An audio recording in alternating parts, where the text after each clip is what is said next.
নাকি চোখে ভুল দেখছি নাকি লাগে ধাঁধা সব এ যে এক আজব কেস তাকে যে করবে ফেস হারাবে ধৈর্য হারাবে সবই পাতরে খায় পাতরে ফুটা তবু নাই রিয়েকশন আজব এক অ্যাডভেঞ্চারে ঘরের শত্রু বিভীষণ পাতরে খায় পাতরে ফুটা তবু নাই রিয়েকশন আজব এক অ্যাডভেঞ্চারে ঘরের শত্রু বিভীষণ তোমারে মোষটা না থাকলে তোমারে পুরুষ হিসাবে গ্রহণই করা যেত না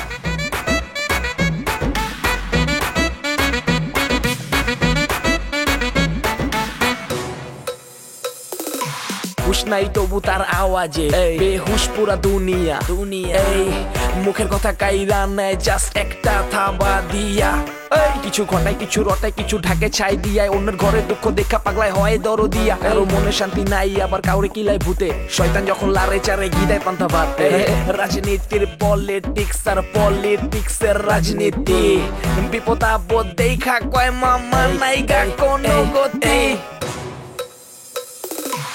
পাতরে খায় পাতরে ফুটা তবু নাই রিয়েকশন আজব এক অ্যাডভেঞ্চারে ঘরের শত্রু বিভীষণ মুখ ফুটে বলতে হবে না হাজির হয়ে যাবে তুমি কি জাদু টোনা জানো নাকি একটু একটু জানি আর মানুষের মন পড়া কিন্তু জাদু টোনার মতো নেই তুমি যদি শুরু থেকে টাইটে রাখতা এসব করার সাহস পেত ওই বেটা ইকবাল ভাই কি নাট না বলটু যে টাইটের উপর রাখতে হবে তাহলে কি ধরনের কথা বল সেটা তুমি ভাবতেছো কেন যে বিয়ে করছে সে ভাবুক সে কি করবে তার বউ তুমি খালি তোমারটা বলবা হ্যাঁ প্রায় দাঁত ফেলাই দেবো কে সৎ তুই অসৎ মা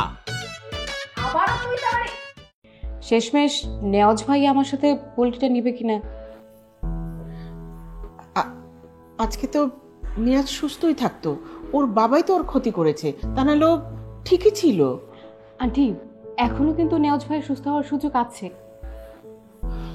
আমি আর আশা করি না আমি আমি ছেড়ে দিয়েছি আশা কেন ছাড়বেন আন্টি আশা বলেন তো বিয়ের পরে দেখবেন নেওয়াজ ভাই ঠিকই সুস্থ হয়ে গেছে অবশ্য এখন যে অবস্থা বিয়েটা আদৌ হবে কিনা সেটাই তো শিওর না আর বিয়েটা হলেও যে আমি থাকতে পারবো সেটার তো কোনো ভরসা নেই কি বলছেন আন্টি আপনি এত কিছুর পর এত এত অপমানের পর আমার আর বেঁচে থাকতে ইচ্ছে করে না না আন্টি এসব চিন্তা আপনি ভুলেও করবেন না মাথায় আনবেন না আপনার ছেলেরা তো গেছে দেখবেন তারা একটা না একটা ফয়সালা করে আসবে আমি আর এখন কারো উপরে কোনো ভরসা করি না আমি আমি শেষ একেবারে শেষ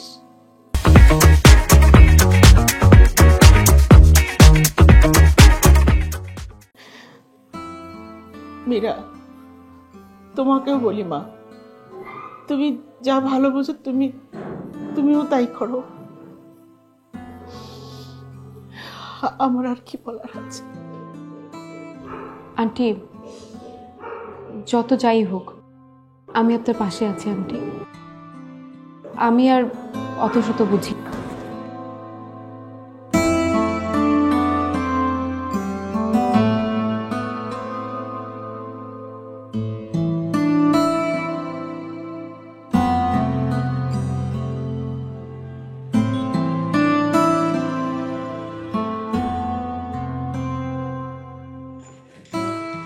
খায়রুল দাদি তো আঙ্কেলকে কঠিন শাস্তি দিয়েছে কি শাস্তি আমি তো দেখলাম যে দাদিকে নতুন বউর ব্যাপক প্রশংসা করতে আরে প্রশংসা না এখন কঠিন শাস্তি দেওয়া হয়েছে শাস্তিটা কি নতুন বউ এই বাড়িতে থাকতে পারবে না এটা কোনো শাস্তি হইলো সে তো অন্য অর্থে বিয়েটাকে মেনে নিল তাই না এখন বিয়ে না মেনে তো কোনো উপায় নেই তোমার আব্বা ধূপ করে গিয়ে বিয়ে করে আসছে কিন্তু নতুন বউ এই বাড়িতে যদি না থাকে তাহলে কিছু ঝামেলা অ্যাভয়েড করা সম্ভব মানে ঝামেলা কিভাবে অ্যাভয়েড করা সম্ভব মানে এই যে রোজকার ব্যাপার আর কি নতুন বউ এই বাড়িতে না থাকলে প্রভাবটা একটু কম পড়বে যেমন আন্টির কাছে বাড়ির চাবি থাকবে আর ওই রোজকার ঝামেলাটা হবে না আর কি। তা অবশ্য ঠিক, কিন্তু যত যাই বলো আব্বার এই বিয়েটা আমি মেনে নিতে পারছি না। সেটা তো কেউই মেনে নিতে পারছে না, কিন্তু নতুন বউ যদি এই বাড়িতে না থাকে তাহলে অনেকটা ঝামেলা কমানো সম্ভব। আব্বা কি রাজি হয়েছে? রাজি না হয়ে তো কোনো উপায় নেই। কেন? আব্বা যে দাদির সব কথা শুনে তা তো না। যদি সব কথা শুনতোই তাহলে তো সে বিয়েটা করতো না। আরে এটা শুনতে বাধ্য। বাধ্য? এত কনফিডেন্টলি তুমি এই কথাটা কিভাবে বলতে পারছো? কারণ এই বাড়িটা দাদির নামে, আর দাদির কথার যদি নড়চড় করে দাদি এই দুইজনকে বাড়ি থেকে বের করে দিবে। দাদির নামে এই বাড়ি? এটা তো জানতাম না। আর আমিও জানতাম না, এখন জেনেছি। তাহলে তো খেলা জমবে। খেলা তো অলরেডি জমে গেছে, কিন্তু এখন আমাদের খেয়াল রাখতে হবে যে আঙ্কেল আবার নতুন কোনো চাল চালছে কিনা। আব্বাকে আর নতুন করে কোনো চাল চালার সুযোগ দেওয়া হবে না। তোমাদের সুযোগের জন্য আর কি উনি বসে থাকবে? এখন তোমাদের কিন্তু অনেক সতর্ক হতে হবে, তোমার উপর অনেক দায়িত্ব। তোমার বড় দুই ভাই তো শোকে কাতর। সেটা আর কি বলবো, বড় ভাই পাগল আর মেজো ভাই উনি কেন এমন করলো কিছুই বুঝতে পারলাম না। ওনার আর একটু কঠোর হওয়া দরকার ছিল না? কঠোর তো হওয়ার দরকার ছিল, কিন্তু আমাদের যেটা দরকার হয় সেটা কি আমরা করি? করলে তো পৃথিবীটা অনেক সুন্দর হতো, তাই না? আমি করব, যা যা করণীয় সব করবো, আন্দোলন অনশন সব করব। ঠিক আছে, আমি তাহলে যাই। আমি যে তোমার সাথে এতক্ষণ এত কথা বলেছি, তুমি আবার কারোর সাথে শেয়ার করো না। আরে কি বলো, আমি শেয়ার করবো কেন? তুমি তো যা করছো বা যা বলেছো ভালোর জন্য বলেছো, তা শেয়ার করবো না। তুমি যাও, যা করার আমি করব। ঠিক আছে। দাদির নামে হচ্ছি বাড়ি। আব্বা, ইকবাল সাহেব। আম্মা, হিরোশিমা নাগাসাকি বানায় ফেলাইছি, সব পাউডার করে দিয়েছি। কি খায়রুল? তোমার সুপেজের একটার অবস্থা ভালো নাই, রক্তাক্ত অবস্থা আম্মা। কই, আমি তো কোনো ভাঙচুরের শব্দ শুনলাম না। খাট চড়ে বাড়ায় কয়। আমি বাড়ি দিতে গেছি, বাড়ি দিতে গেলেই ইকবাল ভাই আর তোমার ওই ইকবাল ভাই নববধূ আউ করে চিল্লানি দেয়, আর হ্যাঁ তো দয়া বেশি। বলে ভাইয়া বাড়ি দিও না, বাড়ি দিও না, মাইরো না। হ্যাঁ, তবে যা কর যা শুনানো সেটা আমি শুনাই দিয়েছি। আমগো হিসাব নিকাশ একদম কড়াই গন্ডা মিটাই দিতে। কি খাইরুল? একদম যথেষ্ট বোল্ড ছিলাম। ওই মেয়ে কি এ বাড়িতেই থাকবে? না, হাউকাওয়ের মধ্যে তো অনেক টাইম চলে গেছে আম্মা। এই লেগে থাকবো কি থাকবো না এটা নিয়ে আমরা আসলে আলোচনায় বসতে পারিনি, কিন্তু বলছি যে আমাদের দিক থেকে তো গোল টেবিল ওপেন আছে, যে কোনো সময় আলাপ আলোচনা হইতে পারে। হ্যাঁ, আমি বলি কি আম্মা, ইকবাল ভাই এই বয়সে বিয়া করলেই কি না করলে কি, সে মইরা গেলেই কি, কিছুই যায় না। মাঝখান থেকে তুমি একটা সখী পেইলা, হ্যাঁ, অগ দুইজনটা তুমি ডমিনেট করতে পারলা। আমার মনে হয় মাইনা নাও, এটা ভালো হয়। আম্মা, ভাইয়া যেটা বলছে ঠিকই বলছে। মানে আব্বা তো অনুতপ্ত হয়েছে, মানে চোখের মধ্যে পানি টলমল করতেছিল, বারবার মোছার জন্য ভান করতেছিল। তার মানে তোরা কিছুই করতে পারিসনি?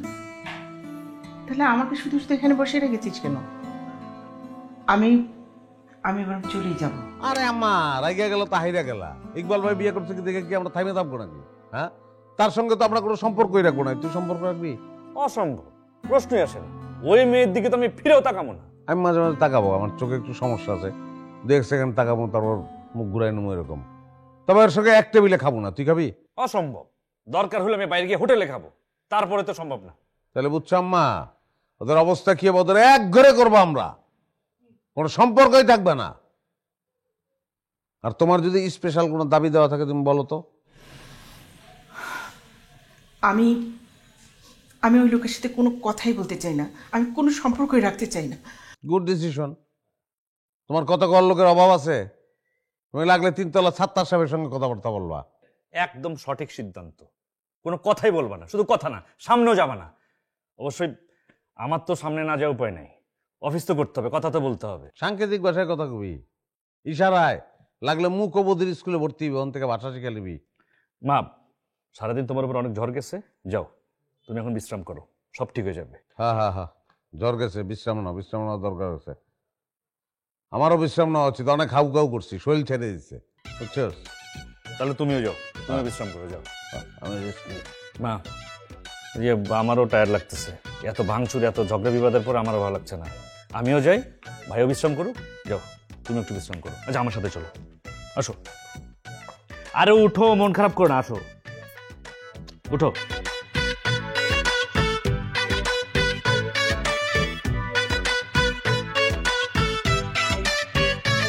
কফি।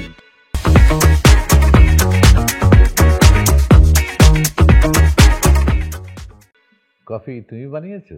হ্যাঁ, আপনার জন্য ভালো হচ্ছে। হ্যাঁ, খুব ভালো কফি। আব্বা, আব্বা, আপনার এই শুভ বিবাহে শুভেচ্ছা এবং স্বাগতম আব্বা। এই যে সুন্দর করে লিখে। Thank you.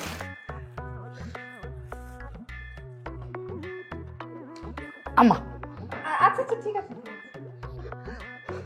আপনি কিন্তু আমার সম্পর্কে ছোট আম্মা, মানে ছোট আম্মা হন। হ্যাঁ, খুবই ভালো লাগছে, খুবই ভালো লাগছে।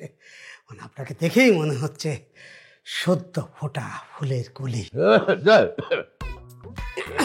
না মানে সদ্য ফোটা না, গতকালকের ফোটা, ঘ্রাণ একটু কমে আসছে। ধন্যবাদ ধন্যবাদ জামাই। আর একটা বার জামাই বলে থাকবে? মানে এত সুন্দর, এত মায়াময়, এমন দরদ দিয়ে জামাই নিজের বউও কোনোদিন ডাকে নেই, বিশ্বাস করো। ঠিক আছে, ঠিক আছে, তুমি আমাদের বিয়ের পর প্রথম শুভেচ্ছা জানাতে এসেছো, তার জন্য তোমাকে ধন্যবাদ। আরে এটা কি কি বললেন আব্বা? জানাবো না মানে? কেন জানাবো না? অবশ্যই জানাবো। মানে আপনি হচ্ছে আমার আইডল। আপনি একটা সঠিক কাজ করেছেন। আপনি যে এই বয়সে এসে একটা যুগান্তকারী সিদ্ধান্ত নিয়েছেন, এটা তো কেউ বুঝতে পারছে না। মানে এই এই এই বয়সে এসে একটা ইয়াং বউ যে জরুরি দরকার, এটা কেউ বুঝেনি, আপনি বুঝতে পেরেছেন। মানে আমার তো আসলে ওই বয়সটা হয় না। মানে আপনার বয়স হলে আমি আমি কিন্তু আপনার প্রথম প্রদর্শক, আমি ওই কাজটাই করবো আব্বা। ওহো, তুমি একটা গর্ধব কোথাকার, এগুলি মাথায় আসে কি করে তোমার? আহা, বাদ দিন না, জামাই মানুষ, মুখ ফুসকে কি বলে ফেললো সেটা আবার ধরতে হয় নাকি? বাদ দিন না মা, আব্বা সঠিক, একেবারেই সঠিক। আব্বা, আপনি একদম সঠিক কথাটাই বলছেন। গর্ধব, আসলেই তাই। আমার নিজেরও মনে হচ্ছে আমি আসলে দিনে দিনে গর্ধব হয়ে যাচ্ছি। আচ্ছা, এই তোমার মাথায় এসব আজে বাজে চিন্তা কোত্থেকে আসে? স্টুপিড। আব্বা, আব্বা আপনি এটা কি বললেন? এটা আজে বাজে চিন্তা? না না না আব্বা, আমি তো চিন্তা করলাম এটা হচ্ছে পৃথিবীর সেরা চিন্তা। আপনি হচ্ছে সবসময় পৃথিবীর সবচেয়ে বেস্ট চিন্তাটা করেন, মানে প্র্যাকটিক্যাল। ইডিয়েট, আমি কি শখে বিয়ে করেছি নাকি? দেখোনি নেওয়াজ আর খায়রুলের মধ্যে কিরকম সম্পর্ক হয়ে গেল, একেবারে মারামারি হাতাহাতি অবস্থা। আরে সেই অবস্থা থেকে বাঁচানোর জন্যই তো আমি বাধ্য হয়ে বিয়েটা করেছি, যাতে ভাইয়ে ভাইয়ে কামড়াকামড়িটা বন্ধ হয়। আব্বা, আপনাকে হাজারবার সালাম করা উচিত। কি অসাধারণ! আপনি যে এত বড় চিন্তা করে বসে আছেন এটা তো আমি ভাবিনি আব্বা। হ্যাঁ, আপনি এত সুদূর প্রসারে চিন্তা করতে পারেন, মানে কিভাবে বোঝাবো? মানে হ্যাঁ, এই বাড়ির কেউ তো সেটা বুঝতে পারছে না। বুঝবে কিভাবে আব্বা? একটাও কি আপনার মতো এরকম সুশিক্ষিত কারো মাথায় কোনো কিছু আছে? আপনি যতদূর চিন্তা করতে পারেন, আপনার চিন্তা ভাবনার গভীরতা যতদূর, এরা 50 বছরে ওখানে পৌঁছাতে পারবে না আব্বা। জামাই, আপনার মাথায় তো বেশ বুদ্ধি দেখছি। দেখেছেন, আপনার পথ কিন্তু সে ঠিকই বুঝতে পেরেছে। এটা কি বললেন ছোট আম্মা? মানে আমি কেন বুঝবো না? অবশ্যই বুঝবো। আব্বা হচ্ছে আমার আইডল, উনি আমার পথপ্রদর্শক। আমি এই বাড়িতে জামাই হয়েছে কেন জানেন আপনি? প্রশ্ন করেন। ওনাকে দেখে, আর কেউ না, ওনাকে দেখেই এই বাড়ির জামাই হয়েছে। ঠিক আছে, তুমি যাও, সবাইকে বোঝাও, যাও। বোঝাবো না মানে? অবশ্যই বোঝাবো আব্বা। প্রত্যেকটা ঘরে ঘরে গিয়ে বোঝাবো, ওদের বুঝতেই হবে। আর ছোট আম্মা, আপনার কাছে একটা বিনীত অনুরোধ। আমি আপনার সন্তান সামনে, মানে যে কোনো সময় যে কোনো প্রয়োজনে আপনি মুখ ফুটে আমাকে শুধু বলবেন আছে। অবশ্যই অবশ্যই বলবো, একদম সোনার টুকরা জামাই। তাহলে এখন আসি আব্বা, আবার শুভেচ্ছা, আবার শুভেচ্ছা।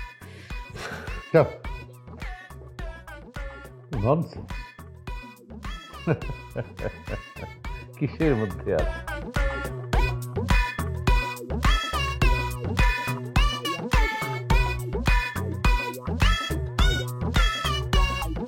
দুলা ভাইটা কি করলো?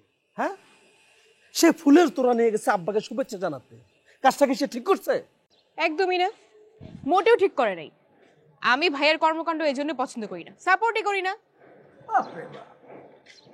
কি কারে কে কিসের সাপোর্ট করতেছে বুঝলাম না। এ দুলা ভাই, আপনি এটা কি করলেন? হ্যাঁ, আপনি জানেন না যে আব্বা একটা অন্যায় করছে, আপনি অন্যায়কে সাপোর্ট দিচ্ছেন? লজ্জা করলেন আপনার? কোন আক্কেলে আপনি আব্বাকে শুভেচ্ছা জানাতে গেলেন? আস্তে আস্তে আস্তে দেখো ভাইরু, একটা কথা মনে রাখবা, পয়েন্ট অফ ভিউ বলে একটা কথা আছে। প্রত্যেকটা মানুষ আলাদা, তার দৃষ্টিভঙ্গি আলাদা। আমার দৃষ্টিভঙ্গি তোমার দৃষ্টিভঙ্গি এক হবে না। আর মানুষ কখনোই তার নিজের চোখে দুইটা মা দেখতে চায় না, কিন্তু দুইটা শাশুড়ি, এটা কিন্তু ভিন্ন, এটা কিন্তু ভিন্ন। হ্যাঁ, আরে বাবা, যেখানে মানুষ একটা শাশুড়ি পাচ্ছে না, সেখানে আমার মতো মানুষ দুইটা শাশুড়ি বিনা পরিশ্রমে পেয়ে গেলাম। এর থেকে মহা আনন্দের কি আছে? আমি আনন্দ নিয়ে শুভেচ্ছা জানাতে গেছি, এটাই তো ফ্যাক্ট। দেখছো তোমার ভাই কি বলছে? দেখছো ভাইয়া, তুমি কিন্তু একদমই ঠিক করো নাই। তুই চুপ থাক, একদম কথা। আব্বা হচ্ছে আমার আইডল, আইডল, আমি তাকে আইডল মানি। আব্বা যেটা করবে আমি সেটা করব। আপনি এবারের জামাই, আপনার একটা দায়িত্ব আছে, সেটা আপনি ভুলে যাবেন না। বাবা, দায়িত্ব আছে বলে তো দায়িত্ব পালন করলাম, ঘাড়ে দায়িত্ব নিয়েছি। বিপদ বিপদ আমি কাজে সবসময় নেই। এই যে যখন আব্বা নতুন বউ নিয়ে এখানে আসলো, তোমরা সবাই তখন বিক্ষোভ করতেছো, মহা বিক্ষোভ। আমি ওই বিক্ষোভে যোগ দেবো না? তাহলে তো ব্যাপারটা ঘটে না। আমি তখন আব্বাকে ফুলের শুভেচ্ছা দিলাম, মানে ব্যাপারটা ব্যালেন্স করলাম।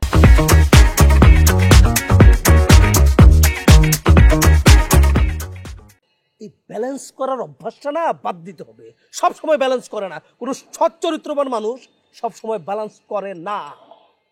এটা প্রায় ঠিক হয় নাই। দেখো, কোনটা ঠিক কোনটা বেঠিক সেটা আমি খুব ভালোভাবে জানি, তোমার কাছ থেকে আমার শিখতে হবে, ঠিক আছে? আমি আমার বিবেক বুদ্ধি যেভাবে আমাকে পরিচালনা করবো আমি সেভাবে করবো, তোমার কথা মতো তো আমি চলবো না। ভাইয়া, তুমি কিন্তু এই ছোট্ট একটা কারণে আমাদের দুইজনকে অপমান করলে। আরে আমি বুঝতেছি না, এখানে মান অপমান, মানে একটা মানুষ বিয়ে করে নতুন একটা বউ ঘরে আনছে, তাকে আমি শুভেচ্ছা জানাইছি, এর মধ্যে অপমান মান মানে আমি এগুলো কোথায় পাচ্ছি? দেখলেন হারুল ভাই, এই হচ্ছে আপনারা পুরুষ মানুষ। আচ্ছা ভাইয়া, তুমি তুমি কি চিন্তা করেছো? তুমি আরেকটা বিয়ে করবে, তারপর সবাই তোমাকে শুভেচ্ছা জানাতে আসবে? অবশ্যই, একদম কাটটা বললাম। আমার বোনের বাইরে যদি অন্য কিছু চিন্তা করেন, গর্দান থেকে মাথাটা একদম নিচে নামাই বলা। ভান করছি, শালার সাথে ভান করবো না। আমার এমন একটা সুন্দরী বউ থাকতে আমি আর একটা বিয়ে করবো, এটা কোনো কথা বললা তুমি? আর স্লিপ অফ টাং, বোঝনি? আপনার স্লিপ অফ টাং হোক আর শালার সাথে ফান করা হোক, আগেই ঘোষণা দিয়ে রাখলাম, যদি এমন কিছু ঘটে আগেই আজ পাই একদম মানে গলাটা ফেলে দিবে, এই তো? ভেরি ব্যাড, খুব খারাপ। এটা কোনো শালার আচরণ নয়। হ্যাঁ, তুমি আমার শালা, তুমি কিন্তু ভুলে যাচ্ছ, তুমি তোমার এটিকেটটা ঠিক রাখছো না। এই আপনি যে দুলা ভাই, আপনি কি আপনার আচরণ ঠিক রাখতেছেন? হ্যাঁ, আপনি কি করতেছেন সেটা চিন্তা করেন। আস্তে, বহুত চিল্লা চাল্লি যতবার আমার সাথে না, যাও না, এসব হুমকি দামকি আমাকে দিবে না। যাও, পাল্লা আব্বাকে দিয়ে এসো, আমাকে হুমকি দামকি দিতে আসবে না। আসলে একটা কথা মনে রাখো, আব্বা যদি তৃতীয় বিয়ে করে, মানে আর একটা বিয়ে করে না, আমি আবারও ফুলের শুভেচ্ছা দিতে যাবো। মানে দুলাভাই পিটানোর যে একটা মানে রেওয়াজ, এটা কিন্তু নাই। এটা শুরু কিন্তু আমি করবো, আমি তোমারে বলে দিই। বউ পিটানোর রেওয়াজ দেখছো না, দুলাভাই পিটা আমি একদম মেরে ফেলবো। এই তোমার আপন ভাই, হ্যাঁ, এই তোমাদের পারিবারিক শিক্ষা। আরে আমি মরি আমার জ্বালায়, কি একটা অবস্থা, কিছুই ভালো লাগে না।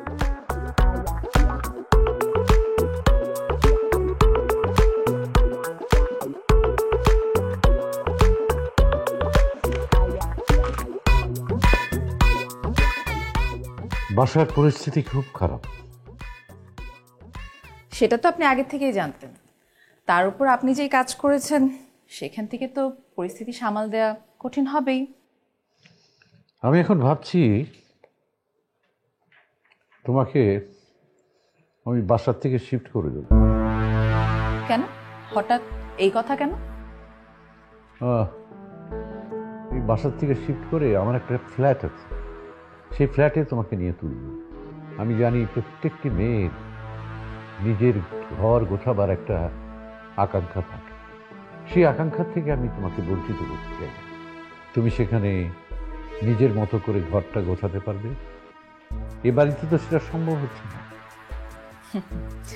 দেখুন, আপনার প্রস্তাবটা কিন্তু ভীষণ লোভনীয়, কিন্তু হঠাৎ আপনি এই প্রস্তাব কেন দিলেন আমাকে? হ্যাঁ, কারণ আছে। সেই কারণটা একটু বলেন শুনি। আপনার ছেলেদেরকে তো সাইজ করা হয়ে গেছে, এখন কিসের সমস্যা? সমস্যা আমার মাথায়। আমার মা, এই বাড়িটা তার নামে। তিনি আমাকে আলটিমেটাম দিয়েছেন এ বাড়ি থেকে তোমাকে শিফট করার জন্য। বুঝতে পেরেছি। তাহলে সব কিছু তুমি গুছিয়ে নাও। অবশ্য গুছিয়ে নেবার কিছু নেই, যা গোছাবে সে এটা ওখানে গিয়ে গোছাবে, কোনো অসুবিধা নেই। দেখেন, আমি চাইলেই এই বাড়ি ছেড়ে যেতে পারি, কিন্তু আমি যাব না। কেন? কারণ আমি একজন পলিটিশিয়ান। আমার কাজ হলো মানুষের মন জয় করা। আর আমি তো আপনার সম্পদ দেখে বিয়ে করিনি, আমি বিয়ে করেছি আপনার বিচক্ষণতা, গুটিবাজি, মানে